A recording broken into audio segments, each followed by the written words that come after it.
Hi, ഇന്നെടുത്ത മീനാണ് കാണിക്കുന്നത്. അപ്പോൾ കച്ചവട സ്ഥലത്ത് നിന്നിട്ടാണ് ഇപ്പോൾ ഈ വീഡിയോ ചെയ്യണത്. അപ്പോൾ വീഡിയോ ഇഷ്ടമായ സബ്സ്ക്രൈബ് ചെയ്യുക, സപ്പോർട്ട് ചെയ്യുക.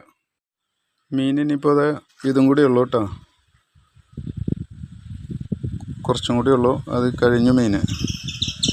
അപ്പോൾ അതിൻ്റെ ഇടയിൽ ഇവിടെ ഇങ്ങനെ ഒരു സ്ഥലം കണ്ടപ്പോൾ, ഒരു തണലൊക്കെ കണ്ടപ്പോഴേ ഇവിടെ ഒന്ന് ഇരുന്നതാണ്, ഈ തിണ്ടുമ്മലൊക്കെ ഒന്ന് ഇരുന്നതാണ്.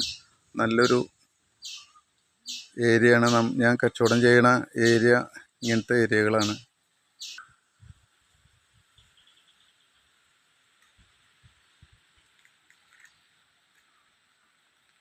അപ്പോൾ ഇവിടെ ഒരു തണലുള്ള സ്ഥലം നോക്കിയിട്ട് ഒരു 5 മിനിറ്റ് ഇവിടെ ഇരുന്ന്, ഇനിയിതാ ഈ മീനും കൂടി ഉണ്ട്. ഇനിയിതാ ഇതും കൂടിയും കൊണ്ട് പോവാണ്, ഇത് കാലിയാവണം. അപ്പോൾ ഇനി അടുത്ത വീഡിയോയിൽ കാണാം.